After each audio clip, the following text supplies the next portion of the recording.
স্বাগতম ক্রিকেট ফ্রেন্ডজি নিয়মিত আয়োজন টোটাল ইম্প্যাক্টে আমি সৈয়দ সামি আছি আপনাদের সঙ্গে। চ্যাম্পিয়ন্স ট্রফিতে বাংলাদেশের মিশনটা শেষ হয়ে যাচ্ছে আগামীকাল। পাকিস্তানের বিপক্ষে টাইগাররা মাঠে নামছে। প্রথম 2 ম্যাচে হেরে বাংলাদেশের বিদায়টা আসলে আগেই নিশ্চিত হয়ে গেছে। এটা আসলে নিয়ম রক্ষার ম্যাচ। এই ম্যাচটাতে আসলে কারা জয় পেতে পারে, একাদশে কোনো পরিবর্তন থাকছে কিনা, এগুলো নিয়ে কথা বলার জন্য হাজির হয়েছি। আমার সঙ্গে আছেন মোহাম্মদ সাদমান। সাদমান, স্বাগতম। ধন্যবাদ। দুইটা দলে আসলে খুবই বাজে সময় পার করছে। পাকিস্তান নিজেদের ঘরের মাঠে চ্যাম্পিয়ন্স ট্রফি খেলছে, সেখানে তারা আসলে ভালো কোনো পারফর্ম করতে পারেনি। টানা 2টা ম্যাচে হেরেছে। বাংলাদেশের একই রূপ, কিন্তু দুইটা দল যখন একে অপরের মুখোমুখি হচ্ছে, আসলে এই লড়াইটাতে আসলে কাদেরকে এগিয়ে রাখছেন আপনি? এটা আসলে একটা ডেড রাবার ম্যাচ, কারণ এখানে থেকে আসলে অ্যাচিভ করার মতো কিছুই নেই। কোনো ইকুয়েশনই আসলে হবে না কোনো দলের জন্যই না। কিন্তু এখানে আসলে মান রক্ষার একটা আছে, নিয়ম রক্ষার একটা বিষয় রয়েছে, সেই জন্যই দুইটা দলকে খেলতে হবে। এখানে আসলে কাকে এগিয়ে রাখবো সেটা মানে বলাটা কঠিন, কাকে পিছিয়ে রাখবো সেটা বলাটা মনে হয় সহজ। কাকে বেশি ডট বল খেলবে সেই দিকে আমাদের মনে তাকিয়ে থাকতে হবে। বা মানে দুই দলেরই আসলে এত মানে টিমের ইনব্যালেন্স রয়েছে যে তারা কোনো পারফর্মই করতে পারছে না। আমরা যদি বাংলাদেশে দিয়ে শুরু করি, বাংলাদেশের টপ অর্ডার পারফর্ম করতে পারছে না, তো পারছেই না। সেটা অনেক দিন ধরে হয়ে গেল। এই টপ অর্ডারের ব্যর্থতায় আমরা ওই যে লাস্টের দিকে এই কিছু রান করে, আমরা আগের যুগে যেরকম দেখতাম যে টপ অর্ডারে সবাই আউট হয়ে যেত, টেনে টুনে হয়তো 150-200 রান হতো, এখন সেটা 250 রান হয়। এর বেশি কিন্তু কিছু আগেনি। কিন্তু এই ওডিআইয়ের জামানায় সেখানে আপনি 200-250 রানে আসলে হবে না, যেখানে 350-380 রান অনেক করতে সহজ হয়ে যায় চেস করতে। আর সেখানে পাকিস্তানের মাটিতে তো এটা আরও সহজ এই রানটা করা। কিন্তু দুই দলেরই আসলে ব্যাটিংয়ের যেই কলাপ, সেখানে আমার মনে হয় যে মানে নতুন করে আসলে কিছু বলার নেই। দেখা যাবে যে এটা যেহেতু একটা ম্যাচই বাকি রয়েছে, একটা ম্যাচে হয়তো কেউ ভালো করে ফেলবে, সেই ভালোটাই আসলে ইন্ডিভিজুয়াল পারফরমেন্সের উপর বেস করেই হবে। বাংলাদেশ আসলে টপ অর্ডারে নিয়মিত ব্যর্থ হচ্ছে। আমার মনে হয় যে লাস্ট যে ম্যাচটা খেলেছে নিউজিল্যান্ডের বিপক্ষে, সেই ম্যাচটাতে বাংলাদেশ আসলে টপ অর্ডারের ব্যর্থতা একটু আড়াল করার জন্য হয়তো বা সমুখে বাদ দিয়ে তারা আসলে একজন মিডল অর্ডার মাহমুদুল্লাহ রিয়াদকে আসলে ইনক্লুশন করেছিল। সেক্ষেত্রে মুশফিকুর রহিম, মাহমুদুল্লাহ রিয়াদ, তারা দুজনেই লাস্ট ম্যাচটাতে ব্যর্থ হয়েছেন। তারা মনে হয় সম্ভবত আইসিসির কোনো টুর্নামেন্টে সর্বশেষবার আসলে আগামীকালকে মাঠে নামছেন। সেক্ষেত্রে আসলে এই দুজনের পারফরমেন্স নিয়ে যদি একটু বলতেন। এটা তো এখনও আসলে কনফার্ম না, আমরা এখনও কিন্তু জানি না যে কি হবে। কিন্তু সবাই আসলে তাদের পারফরমেন্স বা বয়স সব কিছু মিলিয়ে বলছে যে নতুনদের সুযোগ করে, কারণ আগামী বছর কিন্তু আমাদের একটা টি-20 বিশ্বকাপ। সো টি-20তে মাহমুদুল্লাহ রিয়াদ এবং মুশফিকুর রহিম, আর এই বছর এশিয়া কাপটা হলেও সেটাও মনে হয় টি-20 ফরম্যাটেই হবে। সো বাইলেটারাল সিরিজ ছাড়া আইসিসি কোনো টুর্নামেন্ট নেই। সো সেই হিসাব করলে হয়তো এটাই শেষ। কিন্তু যতক্ষণ না শেষ হচ্ছে ততক্ষণ আসলে শেষ বলাটা যাবে না। কিন্তু আর স্পেশালি বাংলাদেশের ক্রিকেটাররা আসলে শেষের আগে শেষ করতে চায় না। এইখানে আসলে তাদেরকে আমি আগেও বলেছি যে তারাই আসলে ভালো জানেন যে তারা কবে ইয়ে হবে। এখন জিনিসটা যদি তাদের শেষ ম্যাচ হয়, অবশ্যই সেটা সুন্দর করে শেষ করা উচিত। মানে তাদের ক্যারিয়ারটা খুবই, আমাদের বাংলাদেশের জন্য খুবই উজ্জ্বল একটা ক্যারিয়ার ছিল তাদের। লাস্ট অনেক ম্যাচ জিতিয়েছে তারা, আবার অনেক ইজি ম্যাচও হারিয়েছে। কিন্তু তারপরেও এরাই আমাদের সেরা খেলোয়াড়। সো তাদের শেষটা ভালো হোক, সেটাই আমি চাই। কিন্তু এই ক্ষেত্রে আসলে আমরা যে বলছিলেন যে সৌম্য সরকারকে বাদ দেওয়া হয়েছিল, কিন্তু সৌম্য সরকারকে ইনক্লুড করতে হলে হয়তো আবার নিচের থেকে মাঝামাঝি কাউকে বাদ দিলে হয়তো সৌম্য সরকারকে ইনক্লুড করা যাবে। সেক্ষেত্রে মাহমুদুল্লাহ রিয়াদকে আবার বাদ দিয়ে সৌম্য সরকারকে ইনক্লুশন করা যায় কিনা। মুশফিকুর রহিমও হতে পারে। মুশফিকুর রহিমের পারফরমেন্স কিন্তু খুবই বাজে। এখন যদি আমি বলছিলাম যে যদি এটা শেষ ম্যাচ হয়, যদি এটা ম্যানেজমেন্ট জানে, যদি এটা তাদের মধ্যে থাকে, তাহলে হয়তো মাঠ থেকে বিদায় দেওয়ার জন্য তাদের খেলানো হতে পারে। সেই ক্ষেত্রে হয়তো নতুন করে আর কোনো চেঞ্জ আসবে না, একই টিমেই থাকবে। কিন্তু আপনি রাওয়ালপিন্ডির মাঠে একটা মানে স্ট্রং একটা স্টার দরকার, বা একটা ফ্লাইং স্টার দরকার। সেটার জন্য সৌম্য সরকার খুবই গুরুত্বপূর্ণ। সেখানে কিন্তু তামিমও কিন্তু খুব ভালো খেলছে, সেটা কিন্তু বলা যাবে না। সো সেখানে তামিমের জায়গায় যদি সৌম্য সরকার ইনক্লুড করে শান্তকে রাখা হয়, সেটাও করা যেতে পারে। অ্যাকচুয়ালি মানে এখন নতুন করে আসলে শুরু করতে হবে আবার। আমাদের যেই সেট আপটা রয়েছে, আমাদের এই মিডল অর্ডারে দুইজন সিনিয়র প্লেয়ার রয়েছে, তাদের জায়গায় কারা আসবে বা কে খেলবে, সেটার জন্য একটা লম্বা একটা প্রসেস রয়েছে। সো সেই প্রসেসটা আসলে কালকের পর থেকে হয়তো শুরু হয়ে যাবে। এখন শেষ ম্যাচ যদি তারা খেলবে। এখানে আসলে যেহেতু ব্যাটিং পিচ, এখানে কিন্তু সবাই নাম করা ব্যাটার। আপনার উপর থেকে যদি দেখেন, তামিম, শান্ত বা মিরাজ এখন 3-এ খেলছেন, এছাড়া তৌহিদ হৃদয় চারে খেলছেন। চারে খেলছেন, না শান্ত যদি ওপেনিং করে তাহলে 3-এ খেলে। আর সেই ক্ষেত্রে মাহমুদুল্লাহ এবং মুশফিকের জন্য এটা কিন্তু আইডিয়াল পিচ রান করার জন্য, এখন তাদেরকে আসলে সেই সুযোগটা হয়তো দেওয়া হবে।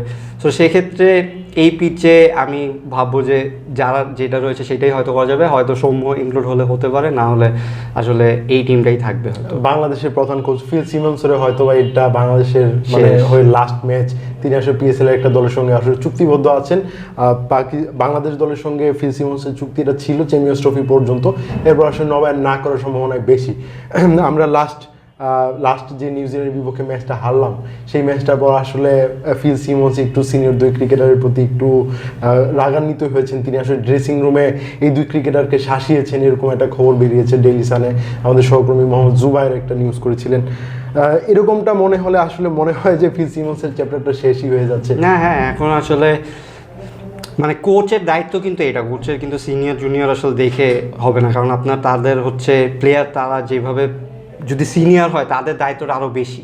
সেক্ষেত্রে দায়িত্ব পালন করতে গেলে আপনাকে তাকে আসলে বুঝাতে হবে। শাসানোটা আমি ওয়ার্ডটা ইউজ করতে চাচ্ছি না, আমার কথা হচ্ছে যে সবাইকে ইকুয়ালি আসলে দেখতে হবে, ট্রিট করা উচিত। আপনি ভুল করলে আপনি যতই সিনিয়র হন আপনাকে কোচের বলা উচিত, কোচের কাজই এটা।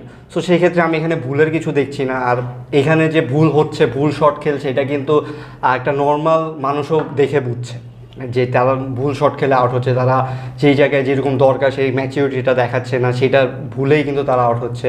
সো এই ক্ষেত্রে ফিল সিমন্সের যদি এটা শেষও হয়, তার শেষ হয়ে গেলে তিনি যদি জানেন তিনি আর কন্টিনিউ করবেন না, তার আসলে কিছু মানে যায় আসবে না। তবে এক্ষেত্রে আমার একটু মানে একটা অভিযোগই বলতে পারেন, মানে as a journalist, as a Bangladesh ক্রিকেটের ফ্যান, বাংলাদেশের ক্রিকেটাররা আসলে যেভাবে মাঠে ব্যর্থ হচ্ছেন, তারপরে বের হয়ে গিয়ে ড্রেসিং রুমে বা সাইড লাইনে বসে আসলে যেভাবে হাস্যরসে মেতে থাকছেন, এই জিনিসটা দেখা খুবই দৃষ্টিকটু। আপনি অ্যামাজন প্রাইমের সিরিজ দ্য টেস্ট হয়তো দেখেছেন, সেখানে অস্ট্রেলিয়ার ক্রিকেটাররা একটা বাজে বলে আউট হওয়ার পর স্মিথের হেলমেট ছুঁড়ে মারা, এই জিনিসগুলো দেখলে মানাস লেবু সেনের আসলে ব্যাট বাড়ি দিয়ে ভেঙে ফেলা, এইসব সিচুয়েশন দেখার পর আপনার আসলে এই জিনিসগুলো আসলে মেনে নেওয়ার মতো হয় না। এখন আপনি যেটা বললেন আমি সবই মানলাম, ইমোশন বা তাদের এক একজনের প্লেয়ার একভাবে করছে, তারা কীভাবে নিজেদের ইমপ্রুভ করবে সেটা ভাববে।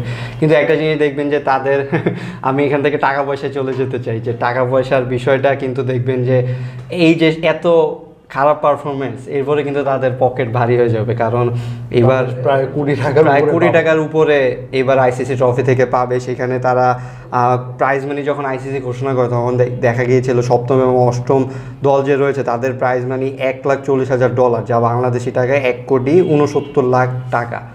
সো আপনি হয় সপ্তম নাহলে অষ্টমই তো হবেন, মানে একদম শেষ পর্যায়ে 8 দলের মতো অষ্টম হবেন, সেখানেও আপনি এই টাকাটা পাচ্ছেন। আমরা বাংলাদেশ টুর্নামেন্টটা শুরু করার আগেই আসলে আমরা মানে আসলে কথা বলছিলাম যে বাংলাদেশ অন্তত এই অ্যামাউন্ট অন্তত পাবে, চ্যাম্পিয়ন হোক আর না। ইভেন এখানেও শেষ না, এখানে তারা এছাড়া অংশগ্রহণ করার জন্য তারা $1,25,000 পাবে, যা $1,51,00,000 টাকার সমান। সো প্রায় 3 কোটি টাকা নিয়েই কিন্তু তারা ফেরত আসবে মিনিমাম। সো এছাড়াও এক্সট্রা যদি তারা পেতে চায় সেখানে কিন্তু পাকিস্তানকে হারাতে হবে, তাহলে তারা $34 পাবে ম্যাচ উইনের জন্য, যেটা 41 লাখ টাকা প্রায় বাংলাদেশি টাকায়। সো হয়তো পাকিস্তানের যে 41 লাখ টাকা বেশি নিয়ে তারা দেশে ফিরবে। সো আপনি যেটা বলছিলেন যে এরকম মনোভাব আছে, আপনি একটা জব করছেন, সেই জবে যদি আপনি কাজ না করে আপনার আর্থিক উন্নতি হয়, সেখানে কিন্তু আপনার ওই মানে তাগিদটা থাকবে না কাজের। সো এইখানে আমি বলছি না যে এই টাকাটা পেলে তারা সবাই পার্সোনালি এই টাকাটা পাবে, কিন্তু আমার কথা হচ্ছে যে একদম শেষ যে দল, সেই দলও এত খারাপ পারফরমেন্সের পরেও তারা এত টাকা পাচ্ছে। সো সেখানে এই একটা হয়তো মেন্টাল স্যাটিসফ্যাকশন রয়েছে, বা এটাকে কি বলবো আসলে, এটা মেন্টাল স্যাটিসফ্যাকশন থাকা উচিত না, কারোই উচিত না কোনো টিমের। এটা খুবই আসলে দৃষ্টিকটুর, যে আপনি যেটা বলছিলেন সবাই দেখেছে যে প্লেয়াররা মানে অনেকে এখন আসলে ওইখানে কি হচ্ছিল সেটা তারাই জানে। আপনি যতই খারাপ মুডে থাকুন না কেন, হয়তো একটা যোগের জন্য তিনি এসেছেন কোনো একটা কারণে, কিন্তু দল আসলে পারফরমেন্স না করলে সব কিছুতেই খারাপ লাগে। মানে এটা হচ্ছে সবচেয়ে মেইন কথা, যে আপনি তখন তিনি একটা ভালো কথা বললেও আপনার মনে হবে যে সে এই কথাটা বলার কেউ না, সে তো পারফর্মই করতে পারে না। এখন আসলে তারাও মানুষ, তাদেরও আসলে নর্মাল রয়েছে, কিন্তু মেইন কথা হচ্ছে তারা পারফর্ম করতে পারছে না। আমরা দিনের পর দিন আইসিসিতে ব্যর্থ হচ্ছি, আগাতে তো পারছেই না, পিছাচ্ছি। এখনো পর্যন্ত আইসিসি টুর্নামেন্ট আমরা 22টাতে অংশ নিয়েছি, প্রত্যেকটা টুর্নামেন্টে আমাদের হতাশা। কোনো টুর্নামেন্টে আমরা আসলে ফাইনালও খেলতে পারিনি, শিরোপা জেতা তো অনেকটা পরের কথা। তো পাকিস্তানের কথা যদি একটু বলি, যেহেতু বাংলাদেশের পরবর্তী ম্যাচটা প্রতিপক্ষ পাকিস্তান, তারাও কিন্তু খুবই বাজে একটা সিচুয়েশনের মধ্যে দিয়ে যাচ্ছে। আমি যদি 2023 বিশ্বকাপের পর থেকে চিন্তা করি, বাবর আজমের ফর্মটা যেভাবে পড়তির দিকে, পাকিস্তানের ফর্মটা একইভাবে, তারা ক্যাপ্টেন চেঞ্জ করে আসলে খুব একটা সফলতা পাচ্ছে না। আমার মনে হয় যে তাদের পাকিস্তানের ব্যাটিং লাইন আপনার সবচেয়ে বেশি চিন্তার কারণ তাদের। আপনি দেখতে পারবেন যে তাদের টপ অর্ডারের 4টা ব্যাটসম্যানের পর আপনি আসলে প্রপার ব্যাটসম্যান খুঁজে পাবেন না। সেখানে তুইয়ব তাহির, খুশদিল শাহ এবং আগা সালমান, 3 জনকে খেলানো হচ্ছে। তাদের প্রত্যেকের রোলটা কিন্তু সেম। আমার মনে হয় একই ধরনের প্লেয়ার আপনি 3টা-4টা রেখে দিয়েছেন, তাদের কাছ থেকে পারফর্মও পাচ্ছেন না। আসলে কিভাবে আসলে ম্যাচ উইনার যে বলতে পারবেন সেটাও না। আগা সালমান হয়তো কিছু 2-3টা ম্যাচ ভালো খেলেছে, কিন্তু আপনি ইন্ডিয়ার সাথে যদি দেখেন, তখন তার যে এক্সেলারেটেড করা উচিত ছিল বা উইকেটে থেকে যে রানটা করা উচিত ছিল সেটা কিন্তু তিনি করতে পারেনি। তিনি ডাউন উইকেটে মারতে এসে ক্যাচ দিয়ে দিয়েছেন। সো আপনার কোনো আপনি দেখবেন যে এই সময় মিসবা খেলতো, ইউনুস খান খেলতো, বা মিডল অর্ডারে ইনজামাম ছিল এক সময়, তাদের এই জিনিসগুলো কিন্তু ওইখানেও অনেক ট্রল হতো তাদের নিয়ে বা তাদের খেলা, কিন্তু তারা কিন্তু তাও একটা কনসিস্টেন্সি মেনটেন করতো। আপনি যেহেতু ইনজামামের কথা বলেছেন, আমি একটা বলি, ইনজামামের ব্যাটিং স্টান্স যেরকম, এরকম ব্যাটিং স্টান্স নিয়ে কিন্তু ইন্টারন্যাশনাল ক্রিকেটে সার্ভাইভ করা খুবই টাফ। কিন্তু ইনজামাম তার কিন্তু যে একাগ্রতা, ওইটার জোরে কিন্তু তিনি পাকিস্তানের লিজেন্ডারি ব্যাটার হিসেবে অপশন নিয়েছেন। আমার মনে হয় টেকনিকের দিক দিয়ে পাকিস্তানের বর্তমান ক্রিকেটাররা ইনজামামের থেকে অনেক ভালো, কিন্তু ইন্টারন্যাশনাল ক্রিকেটে সার্ভাইভ করতে পারছেন না বা কনসিস্টেন্সি পারফরমেন্স করতে পারছেন না। এটা আসলে তাদের ব্যর্থতা। এটা আসলে এখন আসলে এই যে তাদের যে বিষয়টা হয়েছে, দেখেন যে বাবর আজমের মতো একটা ব্যাটসম্যান তাদের এসেছে, এই টাইপের একটা ব্যাটসম্যান পাকিস্তানের কিন্তু সবসময় চাওয়া ছিল।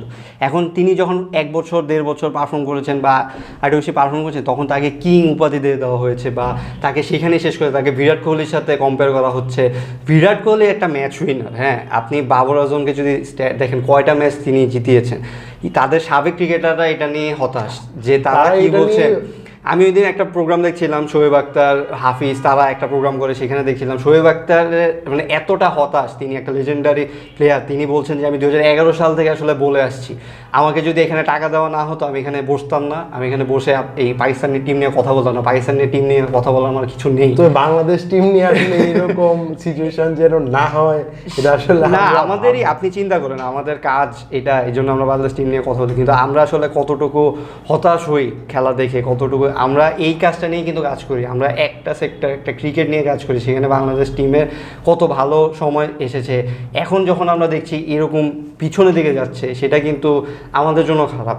দেখবেন যে যারা এখনের মডার্ন ওডিআই কোথায় গিয়েছে, আর আমরা এখনও সেই পুরান আমলের এখন আপনি একটা মনে করেন রিপোর্ট লিখবেন, আপনার লিখতে গেলেও আপনার বোরিং লাগবে যে এটা কি লিখবো আমি এখানে। এইরকম একটা পারফরমেন্স, একটা দুইটা হঠাৎ একটা ফ্লুক হয়, 1-2জন হয়তো ভালো খেলে, সেটা নিয়ে আমরা অনেক খুশি থাকি, কিন্তু এখন কিন্তু সেইটা আসলে কথা। আপনার নিশ্চয়ই মনে আছে যখন তারা নতুন বড় টিমরা হারাতো, আমরা ঈদের মতো আনন্দ করতাম। আমি স্পেশালি যদি বলি 2017 সাল থেকে আমি সাংবাদিকতার সঙ্গে যুক্ত, সেই সময় বাংলাদেশের ক্রিকেটের একটা সোনালি সময়, চ্যাম্পিয়ন্স ট্রফির পর থেকে বাংলাদেশ কিন্তু খুবই ভালো একটা দল হিসেবে গড়ে উঠছিল। স্পেশালি ওয়ানডেতে কিন্তু তারা দুর্দান্ত ধারাবাহিকভাবে পারফর্ম করছিল, কিন্তু এই পারফরমেন্সটা আস্তে আস্তে একদম এমন একটা পর্যায়ে নেমে আসলো যে আমরা 2003-এর বাংলাদেশে কিন্তু পৌঁছে গেছি। এটা আসলে কারোর কাম্য না। সেটাই। আর এখানে আসলে আপনার পিছনের দিকে যেতে হবে, রুট লেভেলে যেতে হবে। এই পাকিস্তান বলুন, বাংলাদেশ বলুন, দুজনেরই কিন্তু সেম সমস্যা রুট লেভেল। তারা রুট লেভেল থেকে ভালো প্লেয়ার আনছে না বা তাদের পাইপলাইনটা স্ট্রং হচ্ছে না, সেই জন্যই কিন্তু এখানে বোর্ডের কর্মকর্তাদের বিষয় রয়েছে। আমি পাকিস্তান বাংলাদেশ দুই দল বোর্ডের কথাই বলছি, দুই দলেরই কিন্তু প্রায় একই ধরনের সমস্যা, যে আপনার বোর্ডে হয়তো পছন্দের প্লেয়াররা খেলে বা এই কয়টা প্লেয়ারই রয়েছে যাদেরকে বেশি ফোকাস দেওয়া হয়, সেইটা কিন্তু একটা দলের খুবই খারাপ। সেইটাই কিন্তু হয়ে আসছে। আপনি দেখবেন যে ইন্ডিয়াতে এত ভালো টিম, এত ভালো প্রসেস, এত পাইপলাইন, তারপরেও গৌতম গম্ভীর বিরাট কোহলিকে নিয়ে বলেছেন যে তাকে কেন হাইলাইট করা হয়, একজনকে প্লেয়ারকে নিয়ে কেন এরকম একটা প্লেয়ারকে নিয়েও তারা বলতে গার্ডস দেখায় যে না, বিরাট কোহলিকে কেন তকমা দেওয়া হবে, সবাই ভালো খেলে। আপনার নিশ্চয়ই মনে আছে যে 11 ওয়ার্ল্ড কাপ ফাইনালে গৌতম গম্ভীরের পারফরমেন্সটা, কিন্তু তিনি কিন্তু সাইডলাইন হয়ে গেছেন বা আরেকজন মহেন্দ্র সিং ধোনির কারণে। সো এই জিনিসগুলো তাদের মধ্যেও আছে, কিন্তু তারা কিন্তু সেটাকে গুছিয়ে নিয়ে এসে কাজ করে। ইন্ডিয়া কিন্তু এই জন্যই সাকসেসফুল। সো বাংলাদেশ পাকিস্তান দুই দলেরই এই সমস্যাটা রয়েছে, এই রুট লেভেলে প্লেয়ার নেই, রুট লেভেলের স্ট্রাকচার ভালো না। সো প্লেয়ার যে আসবে, আপনার যে কম্পিটিশন হবে, নিজেদের মধ্যে কম্পিটিশন হবে, সেই কম্পিটিশনটাই নেই। সো যেই প্লেয়ার রয়েছে সেই প্লেয়ারই খেলবে, যেই পারফরমেন্স করবে সেটা নিয়ে খুশি থাকতে হবে। এখানে আসলে কমপ্লেন করার কিছু নেই, আসলে আমাদের হতাশার বিষয়টাই এটা। এখন আপনার এই যে হারছি, কিন্তু আপনি এটা চিন্তা করছেন না যে এখন হেরেছি, আরও 2 বছর 3 বছর পরে আমরা একটা স্ট্রং টিম হব, সেটার জন্য এখন থেকে কাজ করতে হবে। এই পলিটিক্স বলেন বা ভিতরে যে গ্রুপিং বলেন, এগুলা সব ভেঙে তারপরে সেখানে হচ্ছে ভালো প্লেয়ার ঢুকাতে হবে, নতুন প্লেয়ার আনতে হবে, এক জায়গায় 2-3টা প্লেয়ার রেডি করতে হবে, যাতে এক প্লেয়ার পারফর্ম খারাপ করলে আরেক প্লেয়ারকে আনতে পারে। এই কাজগুলো যতদিন না হবে, আমরা এই হতাশা নিয়ে আইসিসি ট্রফিগুলো শেষ করব। আসলে নতুন করে বলার তখন কিছু থাকবে না। ধন্যবাদ সাদমান, আজকের মতো অনুষ্ঠানটা শেষ করতে হচ্ছে। দর্শকরা ধন্যবাদ আমাদের সঙ্গে থাকার জন্য। পরবর্তী কোনো পর্বে অন্য কোনো বিষয় নিয়ে আবার কথা বলবো, সেই বন্ধু আমাদের সঙ্গে থাকুন। কালকে বাংলাদেশ হয়তো বা পাকিস্তানের বিপক্ষে জিতবে, সেইটাই আশা নিয়ে আজকে অনুষ্ঠানটা শেষ করছি।